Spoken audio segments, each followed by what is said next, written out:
Everyone, this stream should be live right now. Let's just check that we are coming through. Yes, we have a live stream and All we're, right. we're good. Welcome, everyone. I see us just come up. So, hi, guys. It's been a while. Good to see you all again. Thanks for being here. Yeah. And AT, good to see you again. Thanks for coming back on Nice the show. nice to be here. Thanks for having me on. My baby's in the background crying as I was joking earlier. That sounds like some of our Muslim friends on the comment sections every time we go up against them. So, it's music to our ears, really. Yeah. While I'm talking about this, actually, I should just move this over. And I'm just going to share the screen quickly. Uh, I'm just going to put us here while I zoom this in. This is a comment I got literally a few minutes ago from a guy commenting on one of my videos on what is the most common miracle in Islam, which is that of Muhammad's poop. And he said, I said to him, look, on your seerah, your biographies of Muhammad, basically the New Testament of Muhammad, are they false? Are your scholars lying? And he says, you must respect religion, such as we respect your religion, but if you dare to say about Muhammad's waist, I want to tell you that it is a great miracle in Palestine. So Muhammad's pooping is considered a great miracle in Palestine. We are tormented in order to raise the banner of truth and the knowledge of most poopies. Um, I don't know. Maybe I wouldn't want to make a big deal out of that particular bodily function, but look, when you got nothing, I guess you got to start somewhere. Your thoughts? Um yeah, so that in Palestine they celebrate Muhammad's waist. And I want to tell you that it's a great miracle in Palestine. We are tormented in order to raise the banner of truth. What? I, does he speak English? Like He, that's what I don't even know. I don't even know what to say to stuff like that. So it, to, I feel like well, it's like the what's that movie? Something about Mary. Have you seen that movie? Something about Mary, no, I haven't. where I've seen maybe snippets of it, but no, I okay, have well, not.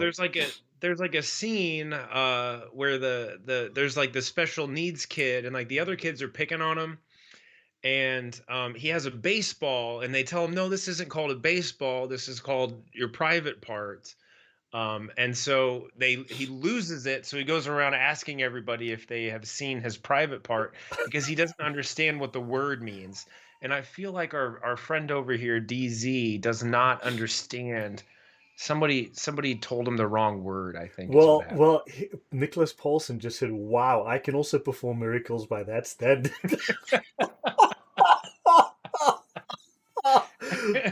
Yes, Nicholas, we're proud of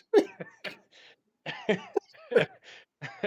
I'm really sorry, but this is way too much. Hey guys, welcome back. Good to see all of you. I hope we didn't start it from the wrong poop. Sorry, foot. Uh, Speaking of wrong foot and poop, aren't you supposed to walk into the bathroom with like the left foot first? Otherwise, the shaitan messes with your bowels when you're in there. I have no idea. Uh, And Erican, thanks for being here. Thanks for being here and supporting again. Dragon, hello there, and Romeo, everyone. Good to see you guys. Okay, yeah. So let's just get back to where we were. So, guys, tonight the discussion is about to get off that topic. Sorry, I guess I needed to laugh, but uh, the things you are willing to believe. But anyway, tonight's topic is was Jesus born out of a rock wearing a hat? And I know I'm kind of being a little bit sarcastic about that, but it's kind of true, and we are going to get to that point. So AT, how about you introduce the topic? Do you want to just say what it's about, and then we'll jump right in? well, obviously, if you guys have been around the internet for a while, you will have heard a lot of people talk about, Jesus as being a myth. You'll hear people say that, he's based off of the ancient pagan myth of like Dionysus, Horus, Mithras, you name it. People believe that, Jesus probably didn't ever actually exist. Hmm. There's a lot of infamous, I'm going to call them infamous, new atheists and internet trolls that somehow believe this. But what's funny about them is they'll make fun of religious people who believe things like, "Oh, you believe your God does blah blah blah," and yet they believe that Jesus was not a historical figure when there is a much. I mean, it's where you'll see here towards the end that, I mean, there's no doubt whatsoever that Jesus Yeah, existed. and they're So believing literal myths. They're believing literal fantasy. It's mhm, crazy. So, guys, yeah, exactly. let's get started. Also, this is likely to be more than one episode. We're going to be going over the arguments from the other side. We're going to look at some of the counter evidence, and then the final part of this would be when we start to look at the historicity of Jesus, looking at various sources, both biblical and extra biblical. So we don't expect to finish this all in one day. Okay, anything in the chat? Let me know. If you guys want to comment to me, just at Lloyd de Jong, just at my name, and we'll take it from there. Okay, so let's bring this up. So yeah, let's move us over to the side. So Jesus, history versus hysteria. So let us begin. Right. Also, I do have certain comments. Let me just, yeah, I do have various commentary on this. Let me bring this up, yep, so that I can see some of the commentary. Okay, so tonight we are going to make a serious attempt to not laugh while answering these very serious questions. Is this Jesus? According to some people, yes, it is, or at least a precursor, or at least whatever. And yeah, and who is this character being born from a rock while wearing a hat? So Bertrand Russell, right? Historically, it is quite doubtful whether Christ ever existed at all, and if he did, we know nothing about him. Any comment from you, At? Well, number one, the thing being born from a rock, was the rock a virgin? Lloyd, I can't remember the rock. Never Um, mind. Uh, Virgin Rock, but I have questions about the hat. yeah, the hat is very interesting. It was an uncircumcised hat. On the eighth day, they removed the hat. Bad joke. Sorry. As a Yeah, okay.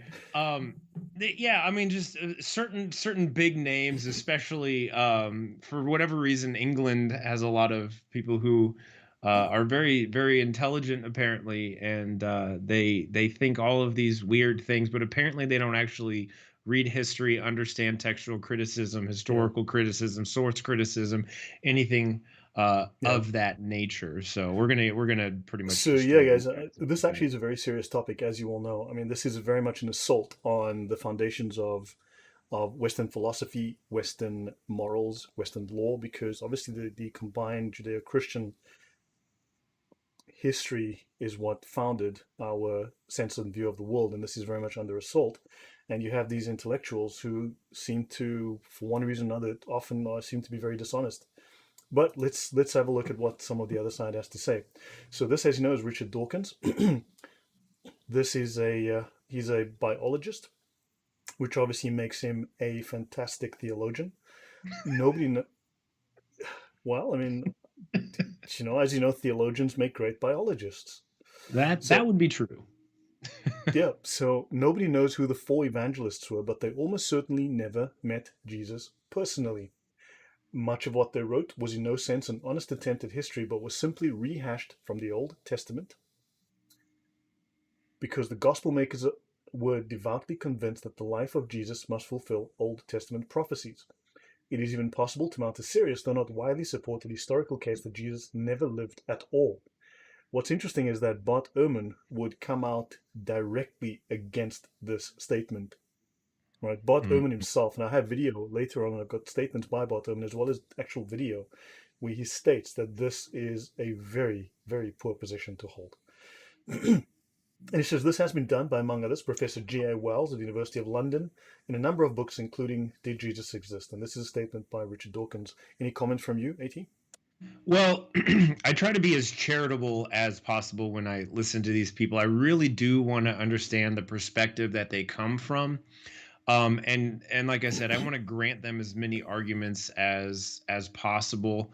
The thought that Jesus never existed at all, that is absolutely 100% laughable. There is more certainty that Jesus existed in history than more so than almost anyone else. Yeah. Um, in terms of what he said there in the second paragraph, that the New Testament authors could have redacted some things to try to fill in some Old Testament prophecies. Okay, that's a point that I think would take a longer time to address. But at least of the whole thing, that So, part at least has something that I would consider address worthy. The rest of it's pretty much laughable. okay. Right. I haven't done this for a little while, so I need to get my yeah. It's hard to try and get this sorted out again once you haven't done this for a while. Okay, but let's just move forward. Now, of course, we all know the movie Zeitgeist. And it says that the reality is Jesus was the sole deity of the Gnostic Christian sect. Now, I have an issue with the Gnostics being called Christian because they were they were anti-Christian. They actually disagree vehemently with the Christian concept of the world. Just as Islam claims to be similar in faith to Christianity, it actually is anti-Christian, same as the Hmm. Gnostics. So there is very little similarity. They basically are like a parasite that has taken these ideas from Christianity and inverted, warped, and manipulated and altered them, and is literally antithetical to the concepts um, that we believe in Christianity. But it says he was the sole deity of the Gnostic Christian sect, and like all other pagan gods, he was a mythical figure. It was the political establishment that sought to historize the Jesus figure for social control. That's Peter Joseph, real name James Koyman, uh, who created the internet movie Zeitgeist. Thoughts from you? I need to watch this movie. I know that Inspiring Philosophy has done a whole series of videos kind of refuting the Zeitgeist stuff, how there's parallels between these different pagan deities and whatnot. I think he did a pretty good job at it. They're pretty long videos, anywhere from 7 to 20 minutes long. I guess not too long, but that's something as a resource that you guys can go look at. What we're gonna do today, we're going to get into all of those things as well. We're going to kind of hit them point by point Yeah. pretty quickly. So this is more of a concise type of reading with it. But yeah, this whole political establishment's thought to historicize the Jesus figure for social control. That makes absolutely no sense. So. Well, I think to some degree, Nicholas Paulson says here the Zeitgeist movie has been beaten to death over and over. It's Mhm. exactly the dishonest garbage you can expect from Marxists, and this is true. But also, remember back in the day, it was very popular for people to say, for atheists and communists and such, to say, don't impose your morality on me, don't impose your Christian beliefs on me. However, they are very, very willing to impose their Marxist atheist beliefs on you, right? Yeah. And which is what they're doing right now, in fact. And don't forget that while God is a God of love, a God of forgiveness, he's also a God of justice. And if Mhm. you look through, I believe it's Romans, there's a very strong discussion on the fact that there must be government, there must be law, the law must be implemented, the law must be followed for the sake of justice, and therefore there must be occasional punishment of evil, punishment of law breaking, and that only the unjust would not want government and would not want law. I mean, this is made very clear, and I've actually wanted to do a show on that because I've got this. Your thoughts on that, AT? Well, I think, yeah, I mean, not to go too far down like the political rabbit hole or the atheist rabbit hole, but without God or a lawgiver, then laws and rules and those types of things become a subjective standpoint, right? There is no Mm-hmm. actual right and wrong. Really, what it comes down to is the phrase "right makes" or "might makes Might makes right." right. Yeah, So whatever the majority of people decide arbitrarily to believe, to call good and bad or good and evil or right and wrong, ends up becoming what is considered right and wrong. But at the end of the day, if there is no actual, unmovable lawgiver who passes judgment and things like yeah. that, then there can If there's be no no, objective standard, yeah, it's all opinion, and then it's there all would, who can enforce it with the most power. exactly, Yeah. exactly. So let's step forward here. So the question is, was there no actual Jesus of Nazareth that really lived? Right? Are the skeptics right? Do they have a point? And second, is Jesus a copy of other pagan gods? And we want to go into some depth on this topic. All Hmm. right. So, there is nothing the Jesus of the Gospels either said or did that cannot be shown to have originated thousands of years before in Egyptian mystery rites and other sacred liturgies. We're going to demonstrate that this statement and the ones you've seen prior are demonstrably false. They're weak, shoddy scholarship. So, where did this myth originate? Where does the Jesus myth originate? So, let's have a look. Mm. Bruno Bauer lived 1809 to 1882, was a German theologian, philosopher, and historian who looked at the sources of the New Testament and, very controversially, even for the time, concluded that early Christianity owed more to Greek philosophy, Stoicism, than to Judaism.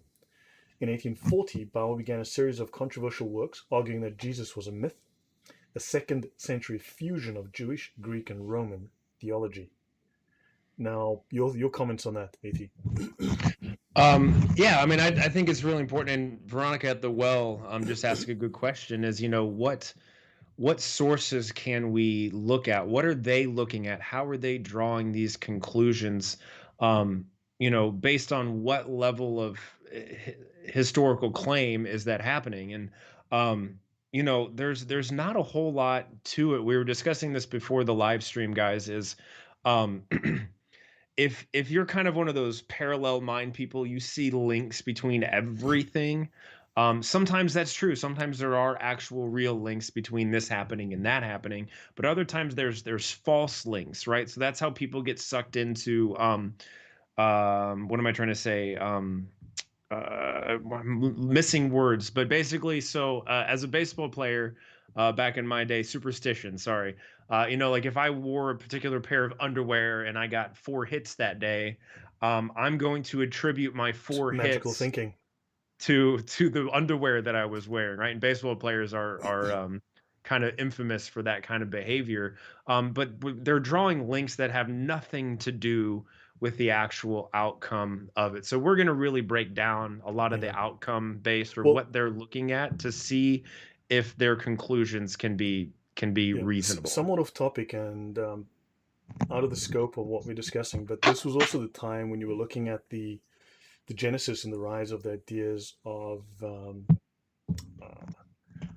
what was the who was the scientist? So we spoke about it earlier. At the oh, good grief, um, the guy who introduced the idea of Darwinism. Sorry, yes, this was at the Okay. time, around the time of the rise of the concepts of Darwinism. Darwinism is really an alternative atheist scientific creation myth, right? Hmm. And I must also note that at the time, being German, this is part of a German school of thought. They were very much anti-Jewish. They were anti-Semites through and through, and they clearly wanted the they wanted to separate the concept of Jesus from any attachment to Judaism. It's only in the recent times that we actually have where theologists and others, scholars of theology, Christian theology, have rediscovered the and correctly so, the Jewish roots of Jesus, because Jesus and every single one, except one, I think Luke, of the apostles were all Jewish. They came directly out of Jewish history, Jewish culture, Jewish life, Hmm. and they wanted to separate Jesus from that. And this is still something that many scholars want to do today. They want to deny any, and many quote unquote Christians want to deny any kind of Jewish attachment to Jesus, and they want to separate any kind of Jewish root from the church. So this is really, they were just anti-Semites. They just hated Jews, Yep. quite simply. Right, now Bauer's work was picked up by a man called Albert Kalthoff, who followed Bauer's extreme skepticism, and he went so far as to claim that Jesus of Nazareth never existed, and he was not the founder of Christianity. Right. So Edkin says, yeah, from now we discussed the fictional Jesus hypothesis. Now, what's interesting is that this actually has roots, obviously, within the Gnostic beliefs from the first and second century, third and fourth century of you know after Christianity was founded. Now, after Bauer and Kalthoff came others, with the most notable being James Fraser, who wrote a work entitled The Golden Bough, where he argued that Jesus mimicked the supposed widespread worship of dying and rising fertility gods in various places. Now, Jesus was not a fertility god. He was not a copy of a fertility god. Right. He mentioned Tammuz in Mesopotamia, Adonis in Syria, Attis in Asia Minor or Phrygia, and Osiris and Horus and others in Egypt. Then, of course, you have internet movies such as Zeitgeist, reference people such as Gerald Massey, who was a poet and an adherent to Spiritism and Theosophy, again, Gnosticism, and Acharya S., we'll get to her in a moment, for their quote unquote expert claims on Jesus being mythological. Any comments from you, AT, before I move on? Right. And another thing that you want to take a look at too, guys. So this is not an ad hominem attack on the individuals who are writing this. But it is to draw a link and try to show you the way that their minds are thinking and what and the perspectives that they're coming from.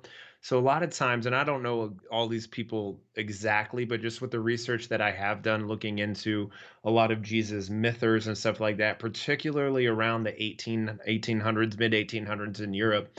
Um, a lot of these people were into very, very weird occultic type of spirituality in terms of what they were practicing. So just keep that in mind when we're thinking about this, because we all do have perspectives that we're coming from, and based on those perspectives, we're going to have a certain type of bias that we lean towards. So a lot of the people who are writing these things are coming from this occultic, weird spirituality bias. Yeah, I think that would be Madame Blavatsky and the School of Theosophy and all of that kind of thing. So yeah, Hmm. moving forward. So now let's look at an example of the supposed copycat pagan Jesus claims, right? That Jesus is a copycat pagan god. Let's look at one of the examples put forward, Horus of Egypt, and we'll get into depth with Horus in a minute as well. But let's just present what they say. Egypt, the primeval seat of learning, was the high seat of the sun adoration. The Sphinx, with the face to the east, represents Harmachus, young Horus, or the rising sun. The orb is Osiris, the ruling god of day. In its descent, it is the dying deity going below to the land of shades, but only to be resurrected as the victorious Horus, piercing the head of the dragon of darkness. James Bonwick, Irish Druids and Old Irish Religions. Okay. So the Egyptian sun god Horus, who predated the Christ character by thousands of years, shares the following in common with Jesus. Horus was born of the virgin Isis Mary. This is it's an interesting phrase that we can look at again, but she's never called that. She's just called Isis. No documentation, but we'll get into that. Born on December 25th in a cave or manger, with his birth being announced by a star in the east and attended by three wise men. His earthly father was named Seb, Joseph. Seb is also known as Geb, as Horus the Elder. He was believed to be the son of Geb and Nut. That's Lewis Spence, Ancient Egyptian Myths and Legends, page 84. He was of royal descent. At age 12, he was a child teaching the temple, and at 30, he was baptized, having disappeared for 18 years. Horus was baptized in the river Eridanus or Eritana, the river Jordan, by Anup the Baptizer, or John the Baptist. Anup is really just another way of saying Anubis, the god of the underworld, the dog-faced Egyptian god of the underworld. But okay, whatever. Who was decapitated. He had 12 disciples, two of whom were his witnesses and were named Anup and An, the two Johns. He performed miracles, exorcised demons, and raised Lazarus, Osiris, from the dead. Horus walked on water. His personal epithet was Iusa, and the ever-becoming son of Ptah, the father. He was thus called Holy Child. He delivered a sermon on the mount, and his followers recounted the sayings of Usa. Let me just move this up to the top left. He was also the way, the truth, and the light, Messiah, God's anointed son, the Son of Man. You've heard all of this in Zeitgeist. He was the fisher and was associated with the fish, ichthys, lamb, and lion. He came to fulfill the law. He was called Christ, the anointed one, blah, blah, and blah. Let's have a look at some of this information. So, Horus was born to Isis. There is no mention in the history of Horus that she was called Mary. Mary is an anglicized form of Miriam or Miriam, right? And of course, in the Middle East, she might be called Mariam. Isis was not a virgin. She's the widow of Osiris, who conceived Horus with Osiris. Of course, Osiris was kind of dead at the time. Horus was born during the month of Hoyak, October to November, not December 25th. December 25th celebration of Christ's birth did not occur until the 4th century, and is linked to the winter solstice celebration. The Bible does not assign a birth date to Christ. No record of three kings visiting Horus at birth exists, and also kings did not visit Christ at his birth. Three magi. In fact, all we know is magi visited. We don't know if there's 3 or 50. Could have been Hmm. 500 for all we know. We only know that supposedly 3 gifts were left for him. We don't know that each one gave 1, or one guy gave 3, or 12 guys left 3. We don't know. And the Bible never states the number of magi. Magi are advisors to the king. Do you want to state anything here, AT? Well, so if you want to go back to the previous slide real quick for me, just This like I which was one? saying, Oh, sorry, um, the yeah, one just before my bad. this one. Um, This one, the copycat claims one, or no, the one we literally just looked at. okay, that So one, yeah, that, yeah, the copycat pagan. Yeah, sorry, now I'm on like a 10-second delay. Um, so when you take a look at that slide, guys, you see just a whole list of things that correct, sounds a lot like Jesus. And so if you first hear this without being willing to do the research of it, you might freak out. But the thing of the matter is, and Lloyd's just proven it to us, none of their claims, not a single one of those claims is factually true, right? So then we have to ask ourselves the question, and I don't think we can actually answer it, is what would motivate someone to literally take Jesus' story and then it's the stupidest way of doing it. They just like change people's words and make it sound different than what we know it today in English. Literally none of that. Not a single thing on that list that was there is true. Someone just completely made it up. yeah. Sadly, that is true. So yeah, we'll get into more depth. I just want to cover this, so we'll just run through some of these, and we'll get into more depth as we go. So it should be noted that Horus was not a savior in any shape or form. There are no account or records of Horus being a child teacher at age 12. Horus was not baptized. The only account involving Horus and water is described in one story of Horus being torn to pieces, right? And then Isis, his mother, requests the crocodile god to fish him out of the water that he was placed into. Right?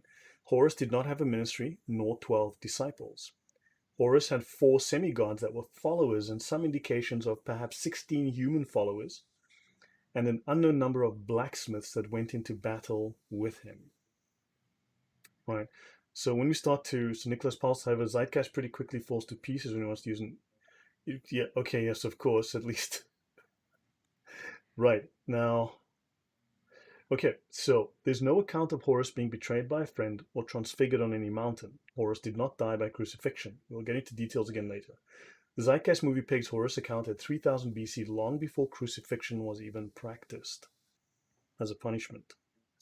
Various Hmm. accounts of Horus being dismembered by Set and his body parts being scattered throughout the earth.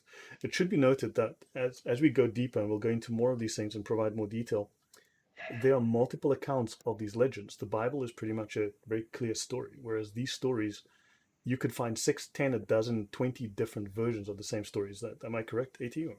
Yeah, no, absolutely. That was another thing I was going to bring up. You're absolutely correct. Almost none of these stories is there a unified direction. They're gonna, A there a single lot of definitive them. version. Yeah, at different times, different time periods, they took on different stuff. So there's actually a track record of these pagan religions absorbing whatever was popular at that day, and then kind of rewriting it and recapitulating it for the Yeah, pop culture, right? So where people are going to like it a little bit more. It's kind of like how we start to redo movies in Hollywood, right? So this movie may have been done, back in the 50s, 60s, 70s, hmm, and it was cool, but the same storyline is kind of there, but they've modernized it to meet with today's culture, and that's basically what these stories were used for back in the kind of yeah, those pagan times. So and this information, I want you guys to be thinking about this as we progress forward. So if anyone's borrowing from anyone, let's think about who it's going to be. right. So his brother, I believe, Set. Okay, so he's dismembered by Set, and his body parts are scattered throughout the earth. And others combine the story of Horus and Osiris, the sun god, combine them together, and they have him being torn apart and thrown into a river. Horus did not die a death for others the way Jesus did, and Horus was not buried for 3 days. Right. So let's continue here. Horus was not resurrected. There is no account of Horus coming out of the grave with the body he went in with. Some accounts of Horus or Osiris being brought back to life by Isis and going to be the lord of the underworld. Hmm. The left eye of Horus was gouged out, which supposedly explains why the moon, which it represents, is weak compared to the sun. It was also said that during the new moon, Horus had become blinded and was titled Mekentiarerti, he who has no eyes, while when the moon becomes visible again, he's retitled He Who Has Eyes. Hmm. Now, possibly, it is always possible that within any given storytelling, with any deity, you will find certain common themes or common or overlaps in certain ideas. However, you will find that there are significant differences, and all of these retellings that we hear always ignore these massive, massive differences and focus on one or two potentially fabricated similarities. Your thoughts, Hmm. AT? Well, and a lot of these stories are based on just how celestial bodies function, how the seasons function. So when you read a lot of these pagan things, you're going to understand that they're talking about the sun, the moon, how it changes with the seasons, how when you bury, this god, he's down in the grave until basically he gets buried in this in the fall, and he rises up again in the springtime. So this is not so much a religion specifically, for the spirituality aspect of it. It's almost a religion for the practicality aspect of it. It's teaching the people who are following it how to farm crops, how to look at the stars, how to understand the constellations. I mean, it's hardly difficult to understand why there's 12 of a lot of different things, because there's 12 months of the year, 12 constellations, all those types of stuff.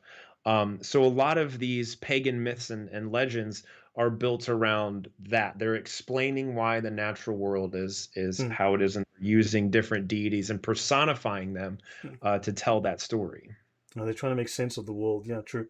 Stephen says, Correct. have you heard the story of the virgin birth of Horus? Now, how Osiris had no winky, hence the virgin birth. We're going to get to that one. Thanks, Stephen. We're Hmm. definitely going to be getting to that. So, Bruce Metzger. It goes without saying that alleged parallels which are discovered by pursuing such methodology evaporate when they are confronted with the original texts. In a word, one must beware of what have been called parallels made plausible by selective description. Bruce Hmm. Metzger is a very famous academic. Let me actually bring up my notes here. Uh, so, Bruce Manning Metzger, American biblical scholar, Bible translator, and textual critic. He was a longtime professor at Princeton Theological Seminary and the Bible editor who served on the board of the American Bible Society and United Bible Societies. He was a scholar of Greek, New Testament, and New Testament textual criticism, and he wrote prolifically on these subjects. He was one of the most influential New Testament scholars of the 20th century. Exactly. Right. And his Okay. his most famous student is who? Uh, don't tell me it's that dude. Come on, no way. It's Bart Ehrman. Oh, good grief. Sad, sad, sad.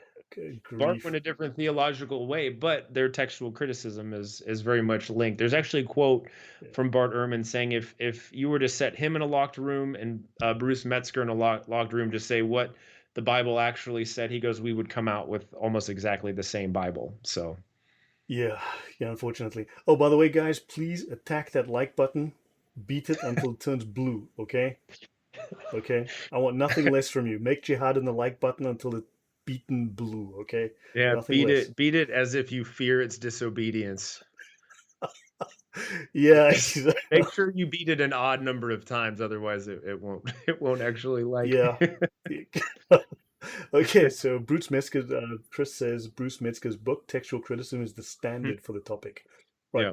Another scholar, I believe an atheist, Trygve N.D. Mettinger, in The Riddle of the Resurrection, which is on the dying and rising gods in the ancient Near East, says he set out to show that there were anywhere from 3 to 5 dying, rising god stories that predated Jesus and that influenced Christianity. After looking at all the accounts critically, he reversed his opinion, concluding there is, as far as I am aware, no prima facie evidence that the death and resurrection of Jesus is a mythological construct, drawing on the myths and rites of the dying and rising gods of the surrounding world. The death and resurrection of Jesus retains its unique character in the history of religions. Right, let's see. Excellent, guys. Yeah. Okay, so now this chapter is called Modern Purveyors of Nonsense. Okay. Now you've got Bill Maher, who can be very funny, looks a little tired these days, and really should not be talking about religion, right? And of course, you've got his movie, Religulous, which is Hmm. supposed to be a play on ridiculous, and of course, Zeitgeist, right? This is where most people, at least in the modern time, or where many people have gotten their ideas from, right? Now, let's take on Zeitgeist, because this one I think is the most popular in well, in our culture, this one's been the most popularly used. And let's see, let's look at Mithra, right? Mithra, born of a virgin, born on December 25, 12 disciples, performed miracles, dead for 3 days, resurrected. Sunday worship, Persia, 1200 BC. All complete bogus nonsense. We've got Horus, born on December 25th, born of a virgin, star in the east, adored by 3 kings, teacher at 12, baptized, ministry at 30, 12 disciples. Fantastic. Egypt, 3000 BC. Dionysus, born of a virgin, born on December 25th, performed miracles. King of kings, Alpha and Omega, resurrected, Greece, 500 BC. And Krishna. Krishna, of course, another one of these templates for Jesus, born of a virgin, except he was born of a virgin Devaki as the youngest of 8 children. That's so So, yeah. yeah, It so mhm. he, Yep. so let's look at a little bit about Krishna's life. As you know, born of a virgin, the eighth of 8 kids. In the prison cells of Mathura, Vasudev and Devaki waited for the birth of their eighth child. Now, unfortunately, you will see multiple versions of even the Krishna myth. Okay, you will find different versions of it. This is one. The winds wailed and the rain fell. Inside the prison walls, a terrible foreboding filled the hearts of the expectant parents, virgin parents, waiting for their eighth kid to be born. Although Devaki had no reason to doubt the divine prophecy, her heart trembled with fear. King Kamsa, her brother, had already killed her 7 children with his bare hands. That's Jesus. That's the Jesus story, right? AT? That's it exactly. So maybe they're confused on what the word virgin means too. So maybe they thought virgin meant someone who didn't have an alive child. Maybe No, the that's what first time they. she had her eighth child. Yeah. Yeah, the first time she had an eighth child, but the other ones had apparently been killed by this So they didn't person's count. king. Yeah. So they don't count because they're not still living, I guess. And again, they just don't know what the word virgin means. They're confusing it. It's just like that, exactly. So, and as was foretold, at the stroke of midnight, Devaki, bound in chains, Mother Mary, right there, bound in chains. That's chains, manger. They're both words in the alphabet, I think. I was educated in Africa at a school for emotionally disturbed teachers, so hell, I don't know. I'm a little concerned about my education, but and she gave birth to her eighth child, a baby boy. Krishna, there you go, dead ringer for Jesus. You guys got that, right?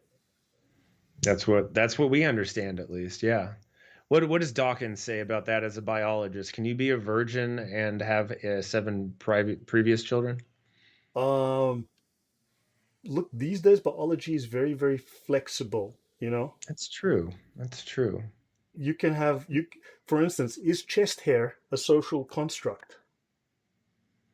Yeah, I think it is. I think it is, Because and that was chest born hair is a with social awesome, construct. awesome I'm checking powers. because at any moment you could be a woman. Just ch- ignore the chest hair. Moving on, moving on. Okay. So Bill Maher quotes Zeitgeist. Okay, Gospel Age says I'm from India. Krishna is just a folktale pagan myth, right? So Bill Maher quotes Zeitgeist. Now here's the thing: there's an incestuous relationship in many of these things. Bill Maher is quoting Zeitgeist. Zeitgeist quotes Dr. Dorothy M. Murdoch, otherwise known as Acharya S. She quotes sounds that she heard coming out of her butt when she had curry one day and it disturbed her tummy. When she was performing a miracle in Palestine. Sorry, when she was performing a miracle of Muhammad. Uh, I'm sorry.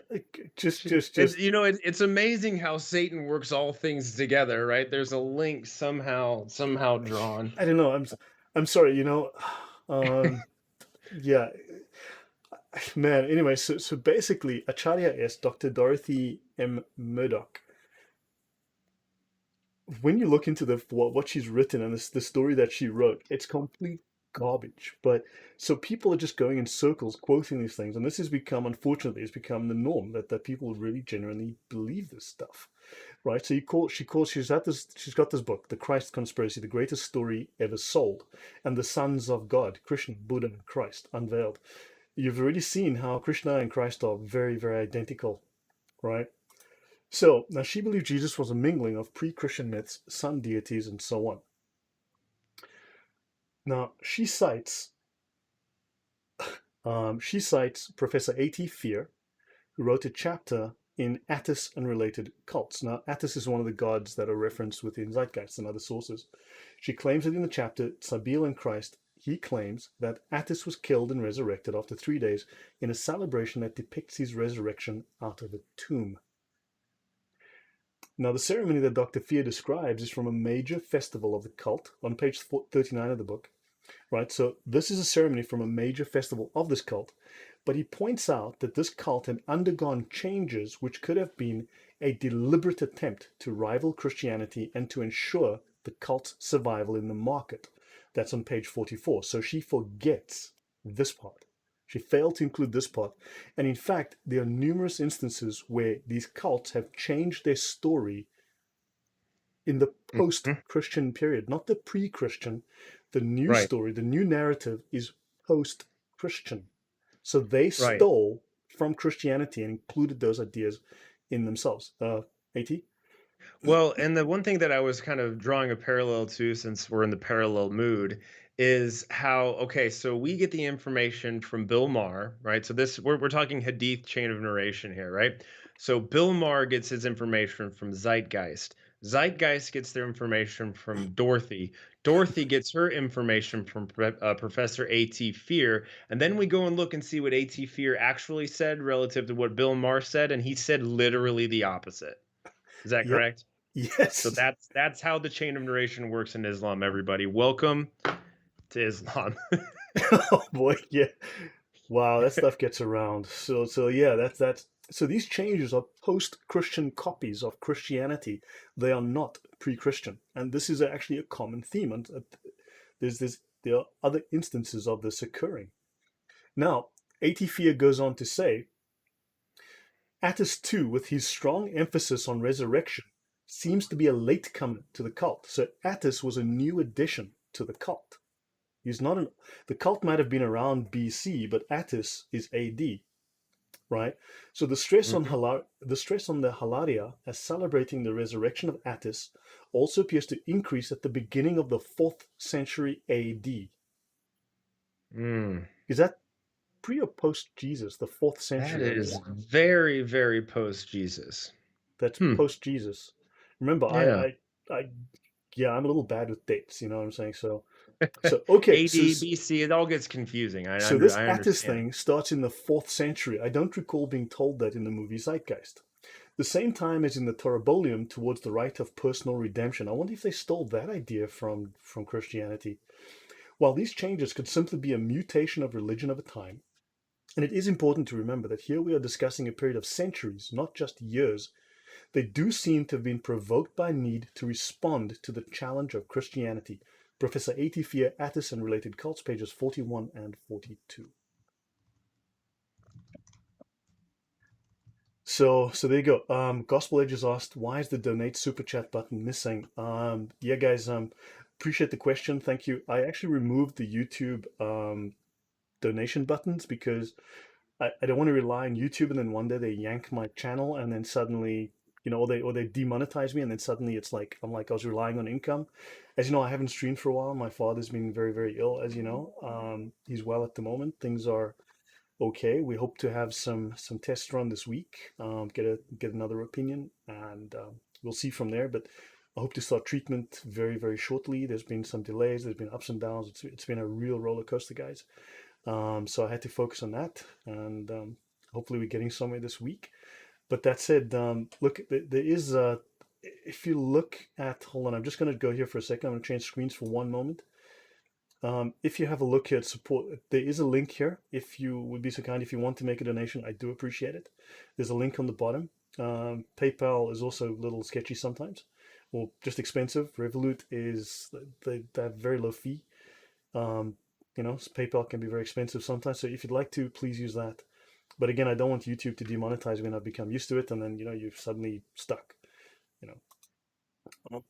but yeah, thank you. So this isn't even oral, it's written. Yeah, that's what you said. This is how oral tradition works. You get opposing stories told by two neighboring communities just in 3 generations. That's crazy, right? So yeah, Yeah, so but this is what I the was guy saying what this says. is Sorry? sorry, I was saying this was written. So like these things are actually written down and you see how they can get, confused in 3 generations. Imagine it being only orally, memorized as opposed to writ you can literally go look at these things, and somehow it even still gets twisted. So, anyhow. Yeah, but also obviously the people who wrote this deliberately. When I clicked on I get error page. My really okay. That's okay. I have no idea, Nicholas. Oh, I think it doesn't support your currency. That may be the issue. Um, okay, hold on. I'm gonna drop an email address in, but thank you very much. I'm gonna drop my PayPal email address in the chat. It's ldeong_pl@outlook.com, and thank you very much. I do appreciate it.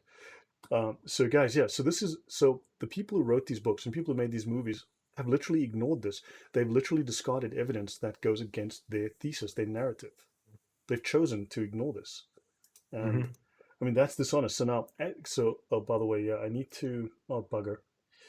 So Mithras, let's have a look. Okay. So this one is called A Lot of Bull, Born Under Rock with a Hat. Mithra, also known as Yep. Mithras. Now, Mithra, as we all know, emerged fully grown as an adult from a rock. Mhm. That's Jesus, right? Yeah, no, yeah, exactly, because Jesus came fully grown. Everybody knows that. Everybody knows that. And he came out of a rock, right? Absolutely. Wearing a hat. Absolutely. We already talked about the hat thing, but yeah. Yeah. So as you know, Jesus emerged fully grown from a rock. I mean, that's your clue. You know, okay, that makes me think of Jesus. Let's move on here. Mithra, the rock was next to the bank of a sacred river,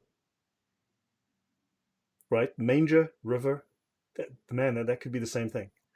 Then he was born with a torch in one hand, a burning torch in one hand, and a dagger in the other hand, right? So he had a burning torch in one hand because he needed to find his way through the underworld because he emerged from the underworld. And he had a Mhm. dagger in the other hand because he had to go kill a bull. The parallels with Jesus are astounding. You can see Jesus is a carbon copy of this guy. Can't believe we didn't see this before. Yeah. Yeah, I don't know how we missed this. This is crazy. Zeitgeist Yeah. nailed it. Nailed it. Fantastic Mhm. stuff. Bill Maher got it. Dead on. 10 out of 10. Okay. So fantastic stuff. So this is unfortunately, so he used the torch to light his way in the underworld, and he needed the dagger to subdue creation. Right now, also there is no date given for his birth, despite all the claims. There is no date given for his birth. Okay, I'm just going to move this to the top right. Thank you very much, Nicholas. And so there is no date given for his birth. Right? He had maybe one, maybe two disciples, is all we know of. And Mithra is known for sacrificing or killing the bull of creation in his Mhm. struggle to subdue creation. Look at there are different versions of this, and if you read different ones, you'd wonder if it's even the same story or same person. Uh, so he slits the throat of the bull, and the blood of the bull creates the world. AT, you want to give us some info here? Well, so Mithra and Mitra, Mitras, all these types of things are there's actually three different variations. There's a Vedic variation, like from India. There's a Persian version. Persian, yeah, I meant to do that. Iranian. And then there's the Greco-Roman version of the story of Mitra. Or Mithras, right? So Mithras is the one that typically gets compared. That's the Roman, Greco-Roman version, and honestly, it has literally nothing to do with it. I have done actually an extensive amount of research on the Mithra stuff, which we can get into on a different day because that would take me almost a full hour into it. Yeah, And I've actually read the actual sources, how they came to the conclusions and stuff like that. But spoiler alert, it couldn't possibly be anything about Jesus. yeah. So you've got the original Mithra, which has like an Indo-Iranian flavor, and then you've got the Mhm. Roman version of Mithra called Mithras, which is again the version that people are familiar with. And he's a second century figure, and he reached his peak in the fourth century and then disappeared. So now you're Mhm. looking again at another post-Christian source, which is Right, crazy. and it's actually and it's a secret religion, is meaning that they don't have any writings, they don't have any actual writings from it. People wouldn't say if they were involved in it or not. So the information that we even have about it is just from rock inscriptions, pottery, that type of stuff. So people, it's a pretty loose conclusion that people can draw about the myth of it anyway. Yeah, so it's probably vague enough for anyone to make up anything he wants, but also people are lazy. They're not going to take a look. They're actually not going to do a full look. So Hmm. let's have a look at Horus. Let's get back to Horus. So he was born somewhere between July 15th and August 28th, which, as you know, is exactly the same as December 25th. Hmm. If you Yeah. stand in your head and live in Australia, I don't know, or you're drunk. I haven't traveled that much. I'm from Africa, so someone has to just enlighten me here, but I could be wrong, Uh, right? yeah. So that's Horus. Let's have a look. Now, Horus is the offspring of an affair between the earth god and the sky goddess. Okay, Hmm. so Joseph Sounds right. was the sky earth god and Mary was the sky goddess. Mm, there it is. Right? Got Makes that? sense. Yeah, no, yeah, that's what it says in Luke chapter 2. Yeah, exactly. Um, in the secret chapter of Luke. That's the secret one. That's the yeah. Yeah, So that's his the father is Osiris. ZSE, Yeah, yeah. Zeitgeist In the Standard Zucker Version, Nike version of the or the Bible. Zacharnike version. I was thinking that we could do both, the Zacharnike or the Zeitgeist Standard Version. Yeah. Those would be the two parallels that I would use. So his father was Osiris. His mother is Isis. Now Osiris's body was ripped into 14 pieces. Mhm. Then his One for each of the 12 disciples, right? the 14 disciples, correct. Correct. They were okay, and then his mother magically so basically the crocodile god has to go down to the river to find his missing piece, which is the scientific term is winky, Yes. right? So the crocodile god has to go and grab his. Can I say that word again, or should I just refrain from that? Winky, giblet. The Yeah. winky, and she reattaches the winky to the body, and then she reanimates the winky, and then she Mhm. copulates with the winky to give birth to Horus, right? So that's the birth of Horus, which I think is 123.7% equal to that of Jesus, correct? The exact same thing, yeah, and she was obviously a virgin as she was being fertilized by the now, so was Osiris do you was Osiris dead? Just he just had his body, but, one He's alive as far as I know, he was member? ripped into 14 pieces, and Uh, they had to go and they found 13, and then the crocodile god had to go down into the underworld, into the river, to go find the 14th piece to stitch it back on. okay. And she was in the shape of a bird when she did it. We're going to get to that point. So this Oh, yeah, she was in the okay, shape yeah. of a bird while she was. Well, that's basically the Holy Spirit, right? It was a bird, it's a dove, it's all the same thing, Yeah, exactly, 100%. exactly. So, Yeah. so now here's the thing: the story of Horus is the star in the east is unsourced. There is no such source. Virgin birth, yeah, exactly. Okay, Jesus was adored by an unknown number of magi. Okay, counselors to a king. We can look at them as that way, right? So, yeah, there's no adoration at his birth, right? Now, whatever. So, there were three gifts. Okay, this is not. I mentioned that earlier, so I was going to talk about it here, but I discussed it earlier.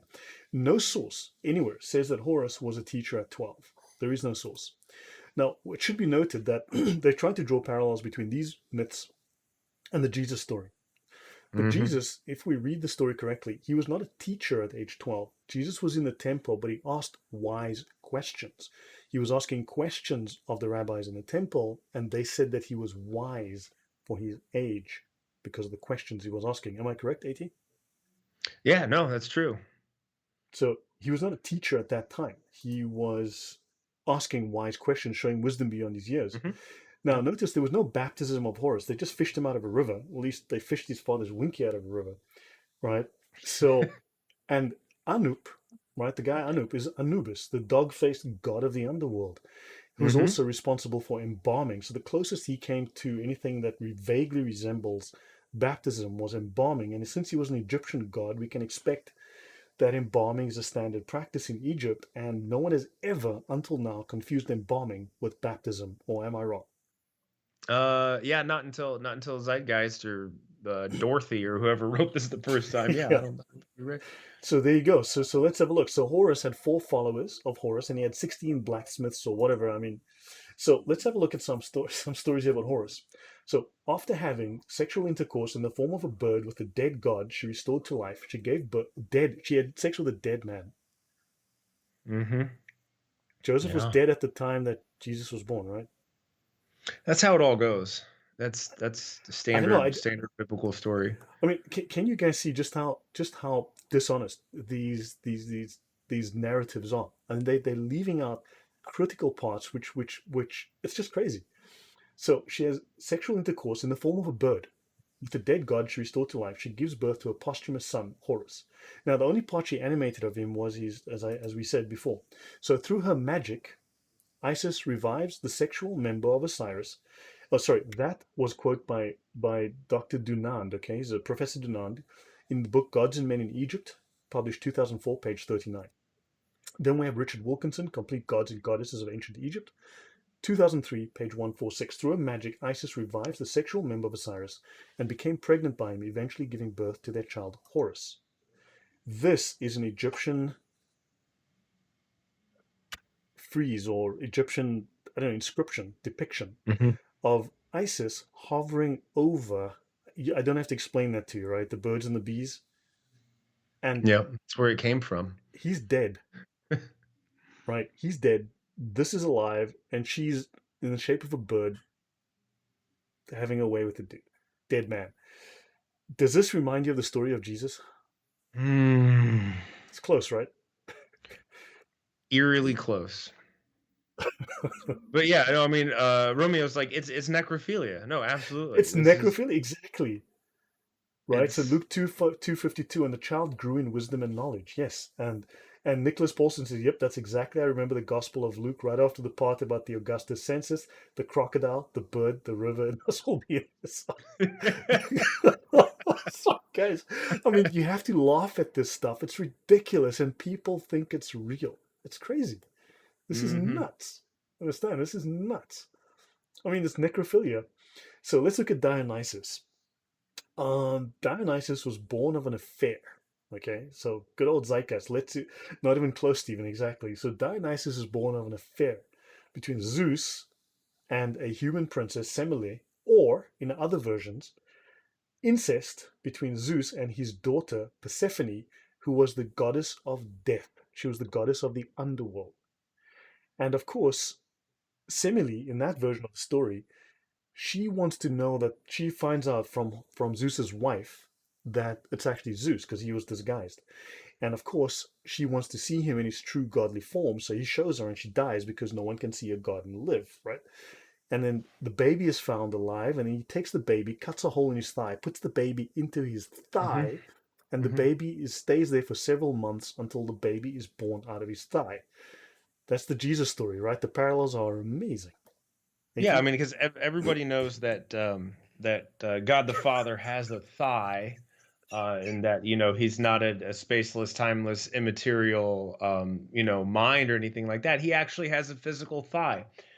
Speaking of physical thighs, and we're going to draw a link to Islam here. I think we should do a video called, I don't know, Zeitgeist 2, where we do the exact same thing and link it all to Islam, except for it'll probably be a stronger case. Um, Exactly. is a couple of things about a thigh. One, if you know about the shaitan, right? The shaitan has two parts, a male part and a female part on his thighs. So those two things rub together. And then number two is doesn't Allah's shin come in at some point Yes, that the Shin on of the Allah, day of exactly. resurrection? So And yeah, this is basically parallel to Islam. so Veronica at the Well says, in truth, the New Testament is a copy of Star Wars. She hopes we'll find that come to that conclusion eventually. You beat Yeah. us to it. So yeah, someone's going to make that movie soon. Not to worry. It should Right, also be well, I mean, noted. but that's the thing, right? Like, that's what she's saying is a lot of the, like, a lot of these myths and parallels and stuff. So, obviously, Star Wars can draw from, and a lot of movies draw from the story of the Bible, of the New Testament, of the dying and right. Like, they're drawing from the historical event. It's not as if, yeah. Anyway, Yeah, so yeah, yeah, exactly. I I mean, they understand. they they plagiarizing Christianity, Yeah. right? Like Yeah, and Gnostic, everybody knows like where it came from. Nobody's Christian confused. Nobody. Gnosticism plagiarizes Christianity. Christianity doesn't plagiarize. That paganism came after, not prior, not before. Correct. It should also be noted that Zeus raped Persephone's mother while he was disguised in the shape of a snake. Mm, mm. So why would Peter Joseph from Zeitgeist or Bill Maher leave out these important facts, which Well, might, because they don't. It doesn't tell their story. It obviously makes it very yeah, clear that they are pulling things out of their, yeah, yeah. exactly. So, and there's no reference to Dionysus's birth date, and in many of the versions of the story, he was also born with horns, right? Mm, So, yeah, deities. Now, look, we should note that deities are expected to perform miracles. I mean, like, duh, you're a god, you should be able to do a few things, right? So now, of course, the miracle that of Dionysus is that he was the god of wine and orgies, but mm, he never turned water into wine. mm. So Nicholas says Jesus is the ultimate hero, and so it's quite natural for popular culture to borrow parts, of course. And Romeo Yep. says cherry picking. Yeah, it's extreme cherry picking.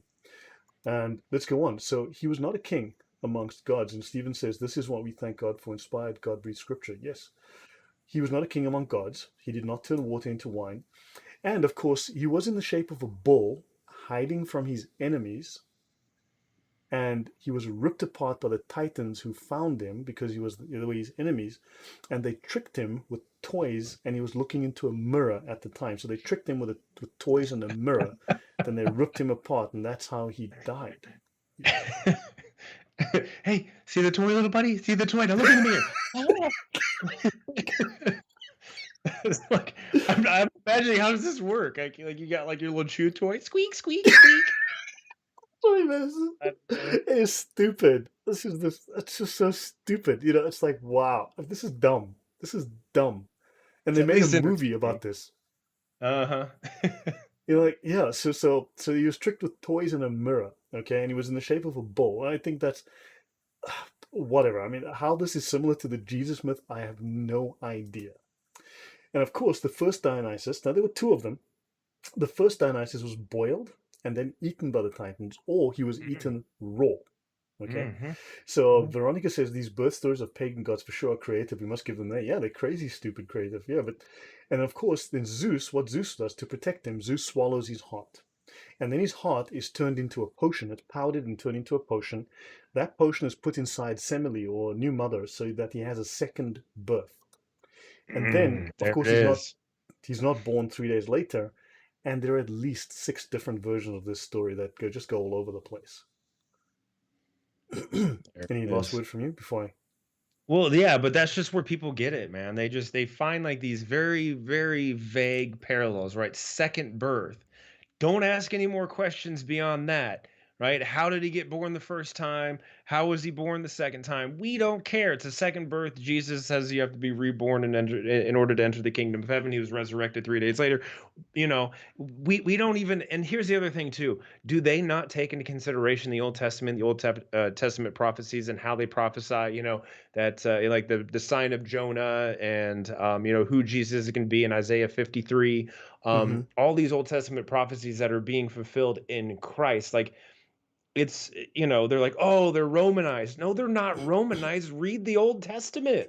It's not that hard. Read it. That's where the parallel lies within. Yeah, Jesus is fulfilling Old Testament prophecies. It's pretty yeah. simple. He's not And over in here taking all these pagan deities and blah blah blah blah blah. and in Unless you want to try to make the argument that the Old Testament is a collaboration of all these pagan things, and then that Christianity came yeah, out of that. But and of that's a course, in whole. many cases, the Old Testament comes prior to these sects and religions. Yep. Yep. So this is just, Absolutely. I mean, this is just overlooked, and that's a very strong point you make, a very good point you've made. So yeah, to Right. slowly start wrapping this one up, we'll end this and continue next week. So Mhm. Semele, daughter of Cadmos, was joined with Zeus in love and bare him. So in other words, they you know they yeah, involving Winkies, and bare him a splendid son, joyous Dionysus, a mortal woman, an immortal son, and now they both are gods. That's from Mhm. Hesiod, 940 blah blah, 600 to 700 BC. Mhm. Right. So this story comes post Old Testament, of course, but it talks about the two of them were getting it on, right? So there's no virgin birth here. So I don't know Mhm. how you had a virgin birth. Now let's have a look. There is a virgin birth narrative related to Dionysus. Let's have a look. Dionysus was deceived by the Titans and expelled from the throne of Jupiter and torn in pieces by them, and his remains being afterwards put together again, he returned as it were once more to life and ascended to heaven. This account is written 200, well, in the year, roughly the year 248. So basically 218 years after the death of Jesus, approximately. Mhm. And this account was written by a church father, Origen, in the book Contra Salsis, Yep. in book 4. And this was as a response to a man called Celsus, who was basically writing incredibly toxic polemics against Christianity, making various claims, and he was simply stating this is what Celsus says. So yeah, no religion has risen out of thin air. Yeah. So this is now taken directly. So against Celsus or Katakelsu, Latin contra Celsum, preserved entirely in Greek, is a major apologetics work by the church father Origen of Alexandria, written around 248 AD, countering the writings of Celsus, a pagan philosopher and controversialist, who had written a scathing attack on Christianity in his treatise, The True Word. So Hmm. yeah, Scientology. So I don't know. Should we pause here at this point and continue next week? How many more before the Bart Ehrman clip? Uh, so I've got about 3 slides. I can do like 3 slides. We can Yeah, just let's finish try this. to let's try to.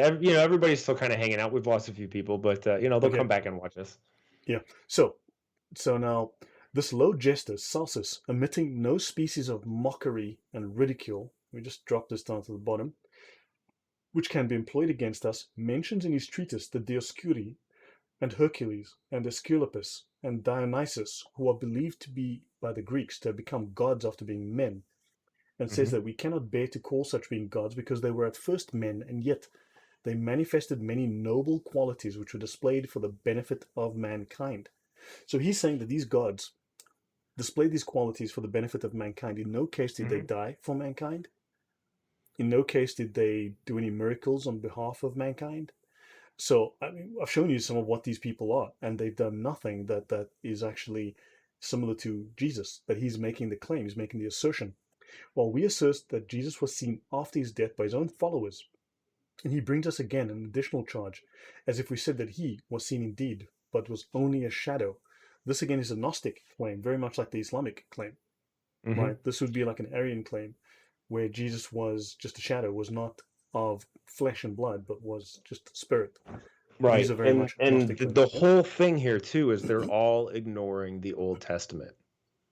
They're all Yep. ignoring prophecy. Like none of these Greek pagan deities or whoever it is, none of them have pre-existing scripture that prophesies anything about them. So they're clearly and emphatically fictitious characters created just as stories, whereas Yeah. Christ was a real man, a real person, came to earth as the Logos, fulfilled prophecy that was around for 1500 years prior to him.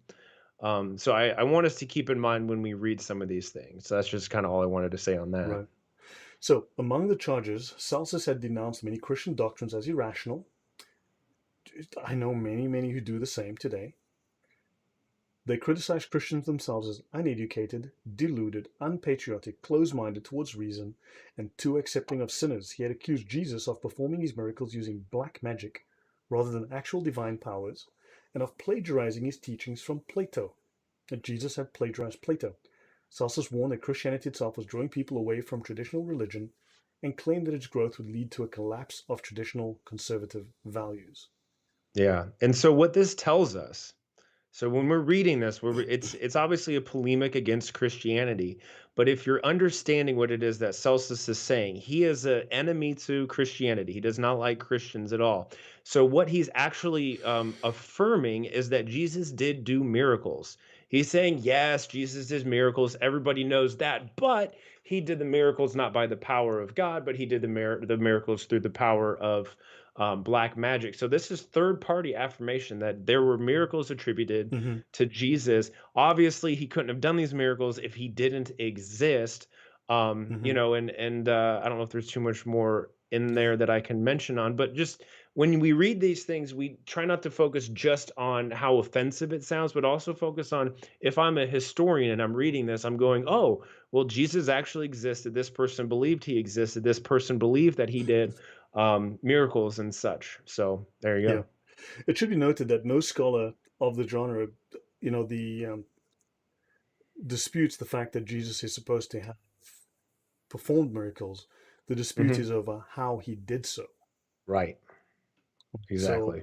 just like here, he claims black magic, right? Hmm. But so that is a common theme. Now we've got Dr. J.Z. Smith, Dying and Rising Gods, Encyclopedia of Religion, Volume 3, page 521. The category of dying and rising gods, once a major topic of scholarly investigation, must now be understood to have been largely a misnomer based on imaginative reconstructions and exceedingly late or highly ambiguous texts. In other words, post-Christian, very vague, completely contradictory sometimes texts, and there is Yep. no unambiguous instance in the history of religions of a dying and rising deity, right? Bingo. So you'll call thoughts there, and I'll because we'll end off very shortly. Yeah. Actually, just back one more slide. Sorry, I was having a second thought. Hmm. So one of the other things that he was saying in there, what was it? Sorry, let me read this again real quick. Oh, so Celsus is saying that Christianity itself is drawing people away from traditional religions, right? Traditional Greco-Roman religions. What were those Greco-Roman religions? They're paganism. So if we got people in the 20th, 19th, 20th, 21st century trying to say that Christianity is a copycat of pagan religion, that's ridiculous because Good some of point. our earliest sources are saying that this is antithetical to pagan religions, that Christianity is the opposite of pagan religion. So I think that's a really important point that we need to keep in mind as well. That's a very strong point. I missed that. Yeah, he's stating that it's taken them away from paganism. So how can Hmm. Christianity itself be paganism? Yep. And of course, paganism was conservative. So in other words, people today are trying to move back to paganism. Hmm. I mean, you're saying so. Yeah, moving on. So a final word from Bart Ehrman, everyone's favorite scholar of the Bible. He says, this unusually vociferous group of naysayers maintains that Jesus is a myth invented for nefarious or altruistic purposes by the early Christians who modeled their savior along the lines of pagan divine men who, it is alleged, were also born of a virgin on December 25th, who also did miracles, who also died as an atonement for sin, and were then raised from the dead. Well, we know that this is not true. These claims are false, right? We've just looked at some of them. But the claim that Jesus was simply made up falters on every ground. The alleged parallels between Jesus and the pagan savior gods in most instances reside in the modern imagination. We've just seen a different biblical scholar say the very same thing. We do Hmm. not have accounts of others who were born to virgin mothers, who died as an atonement for sin, and then were raised from the dead, despite what the sensationalists claim ad nauseum in their propagandized versions. This is in an article called Did Jesus Exist? Written in the Huffington Post.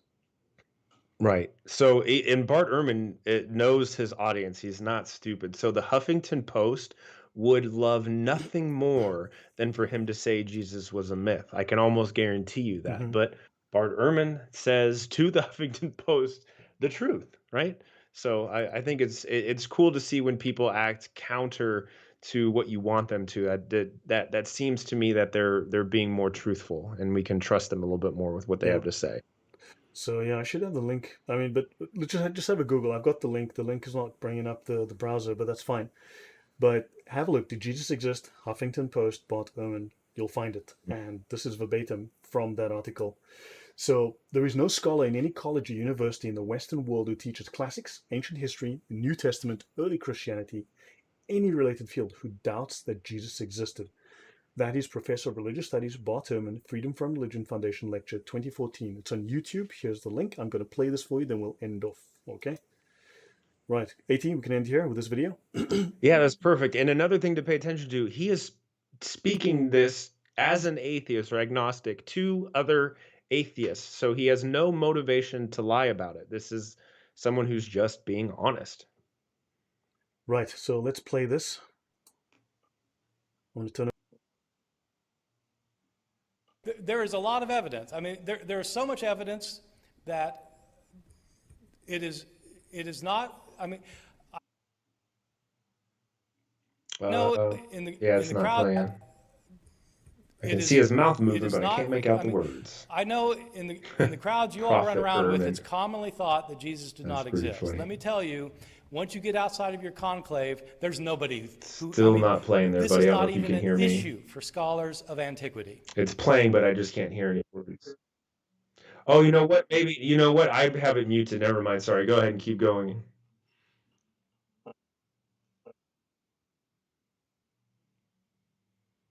Okay, they can hear. I have it Sorry, muted man, on I've my cut end. off That's my audio, fine. guys. So no, I've cut off my audio. That's why you can't hear me, AT. Sorry, I'm It going to is play this not again from the evidence. beginning. Okay. I mean, there is so much evidence that it is not. I mean, I know in the crowds you all run around with, it's commonly thought that Jesus did not exist. Let me tell you, once you get outside of your conclave, there's nobody who. I mean, this is not even an issue for scholars of antiquity. It is not an issue for scholars. There is no scholar in any college or university in the Western world who teaches classics, ancient history, New Testament, early Christianity, any related field who doubts that Jesus existed. Post the video link in the chat. Okay, yeah, I should do that. So hold on, let me actually just go to the slides here. I'll just grab that link. Okay, wait, let me close this. I'll post this in the chat. So guys, I will end this here. Let me just, AT, that's you and me. I'll go back to the main. I will post this link for you guys in just one moment.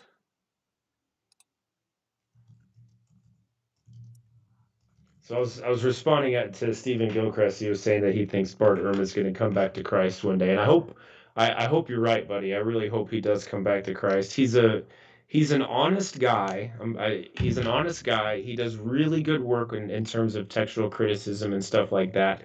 From what I understand of him, his reason for leaving, becoming an agnostic is because the problem of evil. He has a hard time comprehending that.